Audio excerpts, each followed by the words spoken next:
है फ्रेंड्स, कई बार मेरे मन में ऐसा ख्याल आता था कि काश कोई ऐसा होता जिसे मैं अपने दुख, अपनी तकलीफ़, अपनी परेशानियाँ बता पाती, शेयर कर पाती चीज़ें जो मैं किसी से भी नहीं कह पाती हूँ, ना फ्रेंड्स को, ना ही फैमिली को।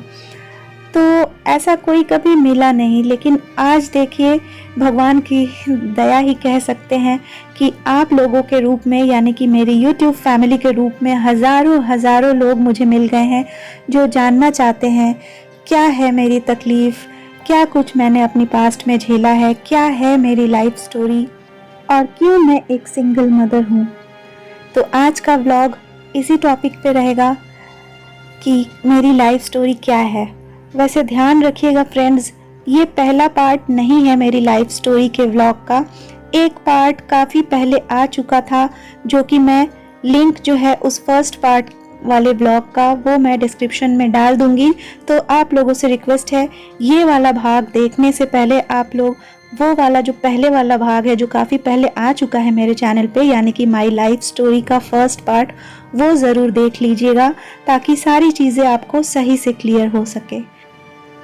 कभी इस दर्द भरे दिल को भी करार आए, खिड़कियां खोलूं तो मेरे कमरे में भी बहार आए। ज़माने पर ना रहा भरोसा इस टूटे दिल को, भरे जहां में कोई मेरा भी राजदार आए। मेरा ख्याल जहन से मिटा भी न सकेंगे, एक बार जो आप लोग मेरे गमों से मिलेंगे तो सारी उम्र मुस्कुरा न सकेंगे। थोड़ा सा और बिखर जाऊं मैंने यही ठानी है, ऐ जिंदगी थोड़ा रुक, मैंने अभी हार कहाँ मानी है।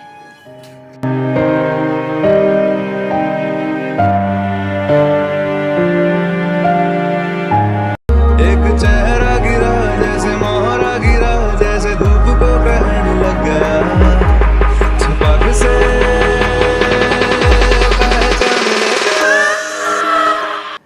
बात है 1999 की, जब मैं 19 साल की थी, एक कॉलेज स्टूडेंट थी और मेरी पहली शादी 19 साल की एज में ही हुई थी।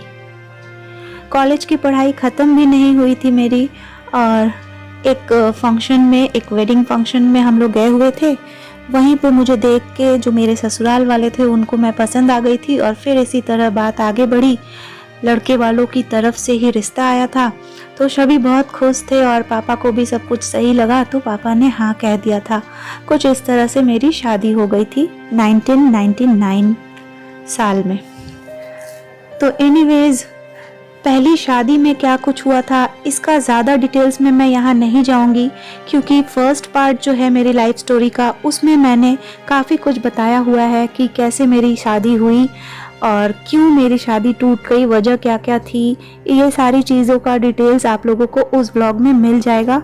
और जिन्हें डिस्क्रिप्शन चेक करना नहीं आता है वो लोग अगर ये ब्लॉग पूरा आखिर तक देखते हैं तो वीडियो के एंड में भी आपको फर्स्ट पार्ट वाला ब्लॉग दिख जाएगा, तो आप लोग उस पर क्लिक करके देख सकते हैं पहला भाग मेरी लाइफ स्टोरी का। तो बचपन से ही जो है ना बहुत ज़्यादा अच्छी लाइफ थी मेरी, खूब लाड प्यार से पली बड़ी हूँ। मम्मी पापा ने किसी चीज़ की कमी होने नहीं दी थी, बहुत पैम्पर करते थे और मैं भी जो हूँ ना सबसे बहुत प्यार करती थी। मम्मी पापा हम लोग 4 भाई बहन थे, तो बहुत आपस में यूनिटी थी, बहुत ज़्यादा प्यार था। और मैं जो हूँ ना उन दिनों ना बहुत ज़्यादा भोली भाली थी। मैं कह सकती हूँ कि अभी मैं उतनी भोली भाली, उतनी क्यूट, उतनी सॉफ्ट हार्टेड नहीं हूँ, लेकिन तब जो है ना बहुत ज़्यादा भोली थी, इतनी ज़्यादा कि आप मुझे दब्बू भी कहें तो कह सकते हैं गलत नहीं होगा। चुपचाप रहती थी, बहुत शांत, बहुत सॉफ्ट स्पोकन, बहुत सॉफ्ट हार्टेड।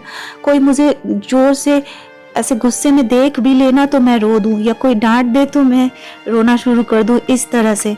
और जो लोगों के बीच बाहर की जो दुनिया है ना वो मैंने देखी ही नहीं थी। इन शॉर्ट अगर कहेंगे, घर के अंदर ही रहना था। मम्मी पापा से प्यार मिला था, मैंने भी बहुत प्यार सबको दिया था और इतने ही चार दीवारी के अंदर ही मेरी दुनिया थी समझिए। जो कुछ भी सीखना होता था, मेहंदी क्लासेस हो या हेयर स्टाइलिंग हो, ये सारी टीचर्स भी मुझे घर पे आके सिखाती थी।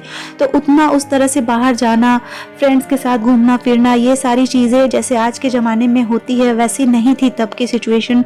घर पे ही रहती थी, घर पे ही जितना कुछ देखा था बस वही समझती थी कि पूरी दुनिया है। लेकिन बाहर की दुनिया जो इतनी ख़राब है इसका मुझे अंदाज़ा सच में नहीं था। लोगों का जो आपस में लड़ना झगड़ना, एक दूसरे से ईर्ष्या करना, जलन, द्वेष, लड़ाई झगड़ा, मारपीट, गाली गलौज, ये सारी चीज़ों से कोसों दूर थी मैं। मतलब एकदम समझिए कि ये सारी चीज़ों का मुझे नॉलेज भी नहीं था, क्योंकि ये सारी चीज़ें मैंने अपने घर पे कभी देखी नहीं थी। तो इस तरह की एक भोली भाली क्यूट सी लड़की जिसकी शादी हुई 19 साल के ही एज में हो गई थी शादी, और वो जब ससुराल गई है तो ससुराल में पहले दिन से ही ऐसा एनवायरनमेंट मिला ना जो बिल्कुल ऑपोजिट था मायके से। वहाँ सिर्फ मुझे नफ़रत दिखी, सिर्फ मुझे टॉन्ट मिले, टॉर्चर मिला, ना सिर्फ मेंटल बल्कि फिजिकल काफ़ी कुछ। और सबसे ज़्यादा दुखद ये है कि पता है ससुराल में पहले दिन से ही ये सारी चीज़ें शुरू हो गई थी, पहले दिन से ही। इसलिए कि उन लोगों को पसंद नहीं आया था जो भी मुझे पापा ने गिफ्ट वगैरह दिए, डाउरी जो मैं लेके गई। तो पहले दिन की ही एक बात मैं बता देती हूँ, मुझे ध्यान भी नहीं आ रहा है कि उस वाले व्लॉग में फर्स्ट पार्ट में मैंने बताया था कि नहीं, तो अभी जब ध्यान में आ रहा है तो मैं बता देती हूँ। दरअसल हुआ ये था कि लड़कों वालों की तरफ से भी कुछ कपड़े वगैरह सगाई में आते हैं ना लड़की के घर, तो वो सारी चीज़ें साड़ी वगैरह थी। तो मम्मी ने क्या किया था, मम्मी को भी उतना हो सकता है नॉलेज नहीं था क्योंकि पहली बार किसी की शादी हो रही थी, दादी के घर पे भी और नानी के घर पे भी। बच्चों में मैं ही सबसे बड़ी थी तो उतना नॉलेज नहीं रहा होगा मम्मी पापा को, और मुझे तो ज़ीरो था नॉलेज। एनीवेज तो मम्मी ने ब्लाउज़ वगैरह सिलवा नहीं दिया था मेरा। मतलब उन्होंने सोचा कि लड़के वालों की तरफ से ये गिफ्ट आया है तो जैसे आया है वैसे ही भेज देना चाहिए, इसमें हाथ लगाने की ज़रूरत नहीं है। लेकिन वहाँ जाके पता चला वो लोग मुझे वेडिंग रिसेप्शन में पहनाने वाले हैं एक बनारसी साड़ी, और उसकी जो ब्लाउज़ है वो मैं स्टिच करवा के नहीं लाई थी। बस इतने में ही बिदक गए थे वो सारे लोग, और वैसे भी अपसेट थे कि दहेज में कुछ मिला ही नहीं, कुछ मिला ही नहीं। जबकि आप पहला पार्ट देखेंगे तो आपको पता चलेगा 65 तोला गोल्ड पापा ने दिया था, क्योंकि यही उन लोगों की डिमांड थी कि हमें और कुछ नहीं चाहिए, हमें गोल्ड चाहिए। तो इसके अलावा भी जो फर्नीचर वगैरह होते हैं, ऐसा नहीं कि पापा ने कुछ भी नहीं दिया था, अपनी तरफ से ज़्यादा जितना कुछ हो सका था सब कुछ दिया था। फिर भी वो लोग सेटिस्फाइड नहीं थे कहीं ना कहीं, और पहले दिन से ही मुझे टॉन्ट करने लग गए थे। और क्योंकि मेरे पास ब्लाउज़ नहीं रेडी था साड़ी का रिसेप्शन के लिए, तो फिर मतलब बोलते हुए भी मुझे बहुत अजीब लग रहा है। ये सारी चीज़ें ना रिकॉल होना बहुत तकलीफ़देह होती है सच्ची, क्योंकि इतना हर्ट हुए थे ना वो सब चीज़ों से, तो वो सब फिर से बोलना यानी कि फिर से सब कुछ रिमाइंड करना, फिर से दिमाग में वो सारी चीज़ों को याद करना, ये आसान होता नहीं है। एनीवेज तो हुआ ये था कि घर में ताने तो सुन रही थी मैं इधर उधर से, मुझे कमरे के बाहर से आवाज़ें आ ही रही थी कि ये दिया वो दिया, अच्छा नहीं, कैसी साड़ियाँ दी हैं, ये कुछ भी उन्हें पसंद नहीं आ रहा था। और साथ ही साथ वो लोग मतलब मेरे जो फादर इन लॉ थे वो मेरे रूम में आए, और उन लोगों को इज्जत देते हुए भी अच्छा नहीं लग रहा। वो मेरे रूम में आया और मुझसे पूछा कि तुम्हारे ब्लाउज़ का साइज़ क्या है। मैं तो जैसे मेरे पैरों तले ज़मीन जो होती ना वो खिसक गई थी इस तरह का सवाल सुन के फादर इन लॉ के मुंह से। घर पे नंदे थी, सास थी, इतने सारे रिलेटिव, कितनी लेडीज़ थी, कोई भी आके पूछ सकती थी मुझे, लेकिन ये सवाल मुझसे पूछा मेरे फादर इन लॉ ने आके। और मेरे तो जैसे हाथ पांव कांपने लगे थे इस तरह की चीज़। लेकिन फिर मुझे बताना ही पड़ा, क्योंकि फिर डांट के मुझसे पूछा उन्होंने कि जल्दी बताओ, जाके रेडीमेड लेके आना है मुझे, कितना है। फिर उन्होंने मुझसे मतलब इस तरह से भी कहा कि जल्दी बताओ 30 की 32, मतलब उन्होंने अंदाज़ा भी लगा लिया। सोचिए क्या बोलूँगी। तो फिर मुझे बताना पड़ा था जो भी है, और फिर उसके बाद वो लोग लेके आए थे रेडीमेड ब्लाउज़ और रिसेप्शन में मैं पहनी थी। तो पहले दिन का ये एक्सपीरियंस था, और ये सिर्फ मुझे इसलिए ऐसा झेलना पड़ा था क्योंकि मेरी मम्मी ने नहीं सिलवा दिया था ब्लाउज़। वो आदमी जो था ना वो बहुत ही ज़्यादा लूज़ कैरेक्टर कह सकते हैं आप लोग, फादर इन लॉ कहलाने लायक ही नहीं था वो।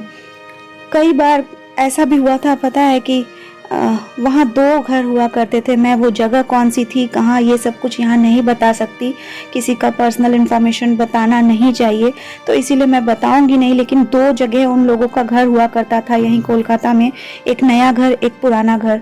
तो काफ़ी बार ऐसा होता था कि हमें पुराना घर से नए घर में जाके रहना पड़ता था 2-4 दिनों के लिए ही। और जो नया घर था वो बहुत ज़्यादा अच्छा था, मतलब समझिए एक पैलेस के जैसा ही था। और वहीं पे मुझे कमरा दिया गया था, यानी कि मेरा जो बेडरूम है, मेरे पापा ने जो भी फर्नीचर, बेड वगैरह, ड्रेसिंग टेबल, सोफ़ा सेट, जो कुछ भी दिया था ना, वो सब कुछ वहीं था नए वाले घर में। तो वहाँ कई बार ऐसा होता था कि मैं जाती थी ना, तो जो मेरा हस्बैंड था वो वहाँ रहना पसंद नहीं करता था, उसको पुराने घर में ही रहना ज़्यादा पसंद था। तो कई बार ऐसा होता था मुझे यहाँ छोड़ के वो दुकान जाता अपने, और वहाँ से फिर वो पुराने घर चले जाता, और यहाँ मैं रह जाती अकेली। तो फिर वो आदमी जो है ना, मेरा फादर इन लॉ था जो, वो कई बार ऐसा होता था वो शेविंग कर रहा है। ये सारी चीज़ें पता है, मैंने आज तक अपने मम्मी पापा से भी नहीं बताई है ये चीज़, लेकिन बताना ज़रूरी है कि हमारे सोसाइटी में क्या कुछ होता है कमरों के अंदर बंद, तो ये बताना ज़रूरी है, इसीलिए मैं ये बता रही हूँ। वरना अभी तक मैंने ये सारी चीज़ें किसी को भी नहीं बताई थी, क्योंकि मैं बताती भी कैसे, मैं उस वक्त मैं इतनी मैच्योर थी ही नहीं, बच्ची थी, सब कुछ अंदर ही दफन था। वो सारी चीज़ें बोलने की बहुत ज़्यादा हिम्मत अभी भी जुटानी पड़े तब बोल रही हूँ, और यही वजह है कि ऑन कैमरा मैं अपना चेहरा नहीं दिखा रही हूँ और ये सारी बातें आप लोगों से कर रही हूँ, क्योंकि मैं रोऊंगी और मैं नहीं चाहती कि ये सब आंसू वांसू दिखाऊँ आप लोगों को बार बार, मुझे नहीं पसंद है ये सारी चीज़ें। एनीवेज, तो वो आदमी जो है ना सेव करता रेज़र लेके, कभी ऐसा भी हुआ है कई बार। तो फेस तो रेज़र से सब सेव करते हैं जेंट्स लोग, सभी को पता है। और मैं किचन में काम कर रही होती ना, तो फिर मुझे बुला के कहता, रेज़र मेरे हाथ में पकड़ा देता, और पता नहीं उसको क्या करना था, बैक साइड में गले पे, मतलब हेयर लाइन जो है बैक साइड गर्दन पे, उससे नीचे मुझे कहता कि सेव कर दो, मेरा हाथ नहीं पहुंच रहा है। अब सोचिए कौन ऐसा ससुर होगा जो अपनी बहू से इस तरह से रेज़र पकड़ा के बोलेगा। मेरे से कुछ बोला भी नहीं जाता था, मैं बहुत डरती थी, बच्ची ही थी समझिए मुझसे उस वक्त ना, अभी जैसी मैं बिल्कुल भी नहीं थी, तो बहुत डर जाती थी ये सारी चीज़ों से। उसका नेचर ही सही नहीं था एक्चुअली। कई बार पता है वहाँ पे कुछ मेड लोग भी काम करने आती थी, छोटी छोटी बच्चियाँ हैं, 5 साल की लंबी शादी, जैसा कि मैंने बताया, तो काफ़ी कुछ होता है, 5 साल बहुत लंबा समय होता है। तो ऐसे ही कई बार ऐसा होता था जब मैं नए वाले घर में रहती थी। हालांकि नए घर में बहुत ज़्यादा हमें रहने नहीं दिया जाता था, मुझे पुराने घर में ही मैक्सिमम टाइम रखा जाता था। तो जब भी आना होता था नए घर में ना, तो छोटी छोटी बच्चियों को मेड रखते थे वो लोग, साथ में एक लेडी है जो परमानेंटली डे एंड नाइट रहने का उनका वहाँ पे मेड रहती थी नए घर में, जहाँ की मुझे रहने नहीं मिलता था। मैं पुराने घर रहती थी, क्योंकि पुराने घर में तो मैं ही मेड थी समझिए। तो एनीवेज, तो वो बच्ची जो है ना वो मेरे से बहुत अटैच्ड थी। तो वो मेरे से बोलती थी, भाभी पता है आप लोगों के एब्सेंस में है ना, जो लेडी यहाँ रहती है मेड, फुल टाइम जो मेड यहाँ रहती है लेडी, उसके साथ आपके फादर इन लॉ का काफ़ी कुछ होता है, और वो भी आपके बेडरूम में, आपके बेड पे, और मैंने ये सारी चीज़ें देखी हैं। तो सोचिए ये सारी चीज़ें सुन के कैसी लगेंगी। ये सारी चीज़ें मैंने कभी नहीं बताई किसी को, अब बता रही हूँ। यहाँ तक कि पता है मेरे जो बेडरूम में मेरा अलमीरा होता था जो मेरे पापा ने दिया था, उसमें मेरे कपड़े नहीं रहते थे। मुझे तो पुराने घर पे रख दिया था उन लोगों ने, एक कबर्ड मुझे छोटा सा दे दिया था, और मेरी सारी चीज़ें, फर्नीचर, जो कुछ भी शादी में मेरे पापा ने दिया था, ये सारा कुछ वो खुद यूज़ करता था आदमी। मेरा जो नया बेड था जो पापा ने दिया था, उसको वो खुद उस पर सोता था, और जो कुछ भी होता था वो मैंने आपको बताया। क्योंकि जो मदर इन लॉ है वो पुराने घर रहती थी, क्योंकि उसको हिटलरगिरी मुझे दिखाना था ना, वो मुझे ऑर्डर दिए जाती थी ये करो वो करो, तो वो पुराने घर रहती थी, और फादर इन लॉ जो है वो नए घर रहता था। इस तरह से इन लोगों का सिस्टम था, बहुत ही अजीबोगरीब था, वियर्ड सी चीज़ थी, लेकिन इसी तरह का था। अलमारी भी मेरी जो पापा ने दी वो मैं यूज़ नहीं कर पाई, पता है कभी मुझे एक छोटा सा कबर्ड ही मिला 5 सालों तक, और मेरी अलमारी जो थी उसमें फादर इन लॉ अपने कपड़े अपना सब कुछ रखता था। इस तरह से तो सिचुएशन था। एनीवेज फ्रेंड्स, और क्या ही बोलूँ, कुछ हस्बैंड की भी तारीफ़ सुन लीजिए। जो हस्बैंड था ना, वो काफ़ी कुछ मैंने बताया ही है पहले, लेकिन ना बताऊँ ना तो ये भी ठीक नहीं होगा, आप लोगों को जानना ज़रूरी है। बहुत सारी लेडीज़ मेरे ब्लॉग के ज़रिए मुझसे जुड़ी हुई हैं, जो मुझसे हज़ारों सवाल पूछती हैं कैसे कैसे मैंने टैकल किया ये सारी चीज़ों को। तो उन सभी के लिए मैं बताना चाहूँगी कि क्या कुछ होता था। तो हस्बैंड जो है ना, वो देखिए आप लोग भी सब समझदार हैं, तो मैं ज़्यादा डिटेल में नहीं बताऊँगी, लेकिन इतना तो बता दूँगी जिससे आपको समझ में आ जाएगी बात। तो हस्बैंड जो है वो मतलब उसमें कुछ दिक्कत थी जिसके वजह से कोई इशू नहीं हो सकता था, यानी बच्चे नहीं हो सकते थे। तो इस तरह की बात थी। लेकिन देखिए मैं एक वाइफ थी उसकी, तो जो भी था जैसे भी था, तो फिज़िकल डिज़ायर जो चीज़ होती है वो चाहे मेल हो चाहे फीमेल हो, हर किसी में होती ही है, बहुत नेचुरल सी बात है। तो जाहिर सी बात है मुझ में भी रही होगी। तो उस चीज़ के लिए, क्योंकि ही वॉज नॉट कैपेबल, वो नहीं कैपेबल था इस चीज़ के लिए, तो वो पेन का इस्तेमाल करता था।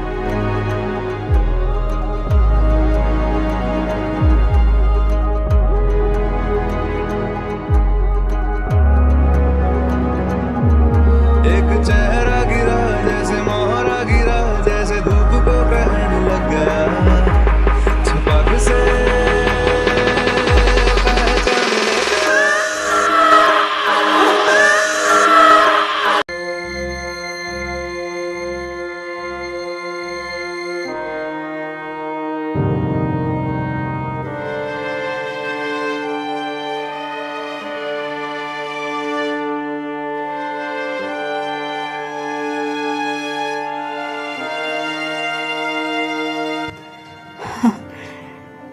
ये सब बताना जो है ना इजी बिल्कुल नहीं हो रहा है, मेरे हाथ पाँव अभी ठंडे हो जा रहे हैं। अब सोचिए एक पेन कैसे बच्चा पैदा करे। तो यही वजह थी कि बच्चा कोई भी नहीं हुआ था। और उन लोगों का, मुझे जहाँ तक लगता है, ये टेंडेंसी थी कि वो लोग चाहते थे कि मेरा फादर इन लॉ जो है लूज कैरेक्टर का था ही, वो लोग शायद चाहते थे कि ये बात जो उनके बेटे की ऐसी कमी है वो हिडन रहे। इसके वजह से वो मेरे साथ कई बार नए घर में, लेकिन हालांकि ऐसा कुछ वो हिम्मत कर नहीं पाया था, लेकिन बताया ना मैंने, उसका कैरेक्टर सही नहीं था। साथ में कई बार ऐसा होता था पुराने घर में भी जब मैं रहती थी ना, तो फिर जो मेरा ब्रदर इन लॉ है उसको सुलाया जाता था हमारे बेड पे, मतलब एक कपल सो रहा, हस्बैंड वाइफ उसके साथ, और वो भी क्या कोई बच्चा नहीं था जो ब्रदर इन लॉ है, मतलब मेरे हस्बैंड से सिर्फ 1 साल का छोटा। तो एक जवान इंसान बेड पे सोएगा, सोचिए 2 लोग सोएंगे बेड पे और मैं। तो इन लोगों का इंटेंशन क्या था, आप लोग खुद समझदार हैं, आप लोग समझ जाइए कि किसी भी तरह से बस मैं प्रेग्नेंट हो जाऊंगी और फिर उनके बेटे की जो कमी है वो हिडन रह जाएगी हमेशा के लिए। इस तरह का कुछ मेंटालिटी था। तो बहुत चीज़ें हैं फ्रेंड्स जो बताना पॉसिबल नहीं है, हर कुछ सामने इस तरह से बोलना ना बहुत ज़्यादा हिम्मत चाहिए होती है। जितना हिम्मत मैं कर रही हूँ ये बस मैं जान रही हूँ आप लोगों को बताने के लिए। मैं बस इसलिए बता रही हूँ क्योंकि बताना भी ज़रूरी है कि देखिए हमारे ही समाज में, आप और हम जिस समाज में रहते हैं उस समाज में लड़कियों के साथ क्या कुछ होता है। मैं अपना बता रही हूँ, कितनी लड़कियां तो बता ही नहीं पाती होंगी, बस घुट घुट के रह जाती होंगी, कितनी तो सुसाइड कर लेती हैं। देखते हैं ना आप, आए दिन तो घटनाएं सुनने को मिलती हैं। तो एनीवेज इस तरह की काफ़ी सारी चीज़ें हैं और होती थी इस तरह की चीज़। मैंने वैसे सुना है कि उसकी, जैसे मेरी सेकंड मैरिज हुई, उसकी भी सेकंड मैरिज हुई थी और सक्सेसफुल मैरिज है उसकी, बच्चे भी हैं, मैंने सुना है ये सारी चीज़ें। खैर अब सच्चाई क्या है वो तो मुझे नहीं पता, लेकिन 2 बातें, 2 फैक्ट हो सकता है फ्रेंड्स, क्योंकि मैं उस घर में रही हूँ उस इंसान के साथ, तो मैं आपको गारंटी के साथ बता सकती हूँ, या तो उस इंसान ने अपना कुछ बहुत अच्छे से ट्रीटमेंट करवाया होगा, या फिर उस लड़की के साथ भी वही हुआ होगा जो मेरे साथ करने का प्लान था इन लोगों का।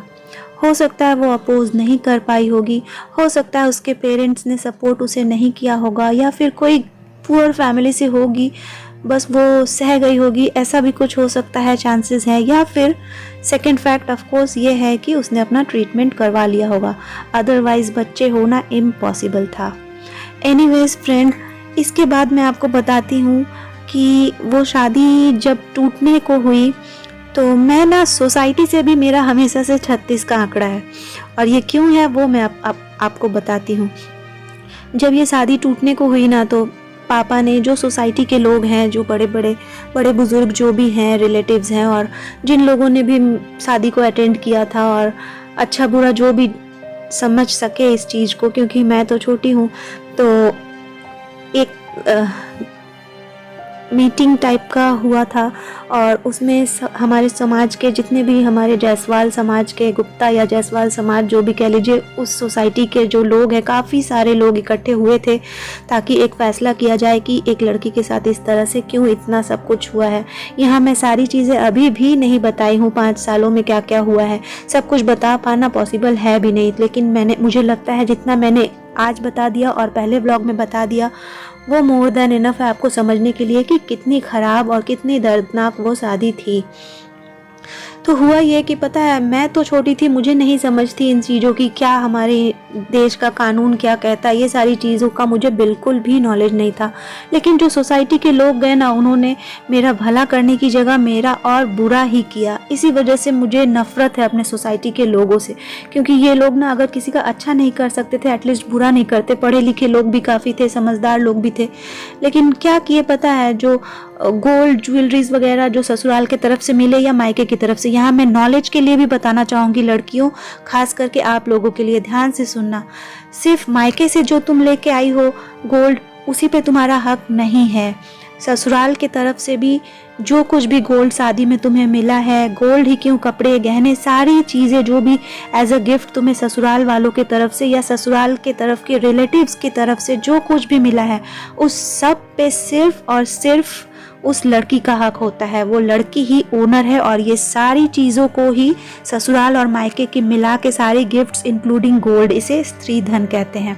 तो ये सारी चीज़ों पे सिर्फ लड़की का हक होता है। लेकिन मेरी सोसाइटी के लोगों ने क्या किया कि गिव एंड टेक वाला हिसाब कर लिया कि मेरे मायके से जो कुछ भी मिला था वो उन लोगों ने मेरे पापा को दे दिया और मेरे पापा ने वापस कर दिया जो कुछ भी उन लोगों ने दिया हुआ था। क्योंकि यहाँ एक मेरे बुआ के घर पे बुआ के बेटे की शादी थी, तो मैं वो ज्वेलरीज सारी जो ससुराल से भी मिली थी लेके आई हुई थी, तो वो ज्वेलरीज मायके में थी, तो वो सारी चीज़ें वापस कर दी गई, गिव एंड टेक। और मुझे भी सच में तब मुझे नहीं पता था कि वो सारी चीज़ों पर भी मेरा ही हक था।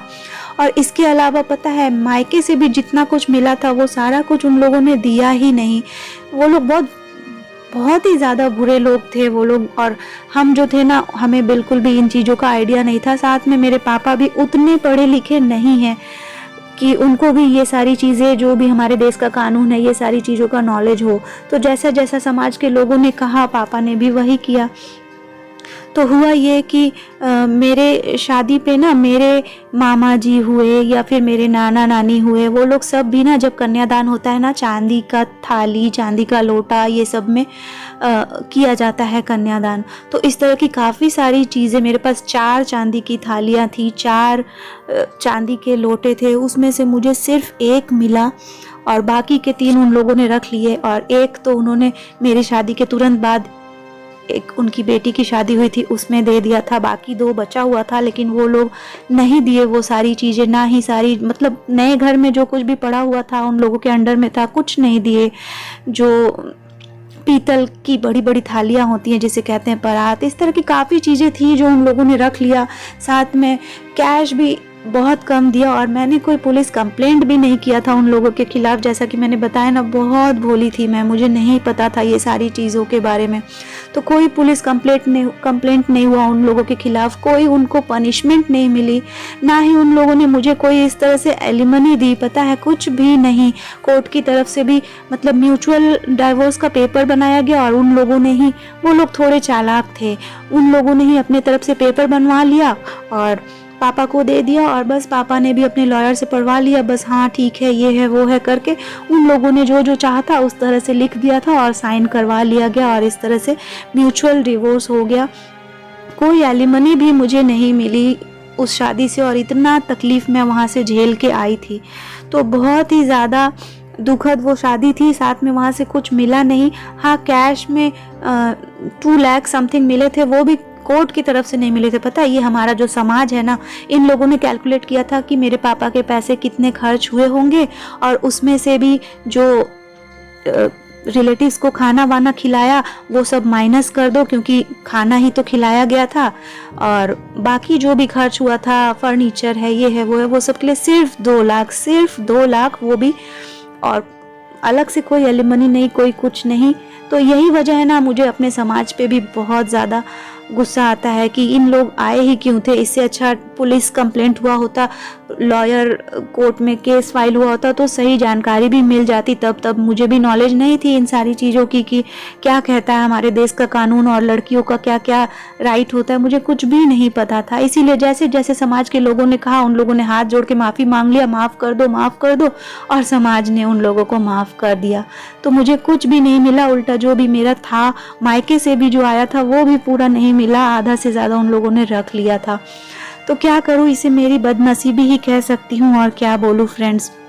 यही वजह से जो है ना, मुझे अपने समाज से भी नफरत है, और मैं बहुत रेयर ही कोई भी सोसाइटी में कोई भी ऐसा प्रोग्राम हो तो मैं बहुत ही ज़्यादा रेयरली अटेंड करने जाती हूँ। चाहे कोई शादी ब्याह हो, कोई समारोह हो, कोई बहुत क्लोज किसी का हो, तभी जाती हूँ, अदरवाइज़ तो मैं जाती ही नहीं हूँ, क्योंकि मुझे पसंद ही नहीं है मेरे समाज के लोग। खुद ही मैं उस समाज में रह के भी मैं अपने समाज के अगेंस्ट हूँ, क्योंकि मुझे शिकायत है अपने जायसवाल समाज से। और मैं प्रे करती हूँ अपने इस जायसवाल समाज की जो न्यू जनरेशन है उससे, कि पिछले ज़माने में जो कुछ हुआ सो हुआ, एटलीस्ट न्यू जनरेशन जो है वो पढ़ी लिखी है, समझदार है पहले से कहीं अधिक। तो प्लीज़ आप लोग अपने घर की बहू बेटियों के साथ ऐसा नहीं होने दीजिएगा। बेटियों को ये मत कहिएगा कि बस शादी हो गई तो सारी जिम्मेदारी ख़त्म, या मेरी पगड़ी संभालना है, तुम्हें हमारे घर की इज़्ज़त संभालना है, चाहे जो भी दुख तकलीफ़ हो तुम एडजस्ट कर लो, तुम सह जाना। ये सारी इस तरह की चीज़ें मत सिखाइएगा अपनी बेटियों को, क्योंकि फिर आपको अंदाज़ा भी नहीं होता है वो बेटी वहाँ जाके ना क्या कुछ झेलती है ना, जो नर्क का दुख झेल के आती है वो नहीं डिज़र्व करती है कोई भी लड़की। तो इस तरह की चीज़ें मत बोलिएगा। और साथ ही मैं हमारे समाज की बेटियों से भी कहना चाहूँगी कि शादी तभी करना, चाहे कितने भी तुम्हारे पेरेंट्स तुम्हें फोर्स कर रहे हो। अब नए ज़माने की लड़की हो तुम, अब इस टाइम पे शादी अगर हो रही है तो तुम पहले ज़माने की नहीं हो, तो तभी शादी करना जब तक कि तुम खुद अपने पैरों पे खड़ी ना हो जाओ, तुम पढ़ लिख के कामयाब ना हो जाओ, अपने पैरों पे खड़ी ना हो, खुद अर्न ना करो, तब तक तुम शादी वादी मत करना। वरना ज़माना जो है ना बहुत ख़राब है औरतों के लिए। सिर्फ अभी नहीं, हमेशा से ही औरतों ने बहुत कुछ सहा है।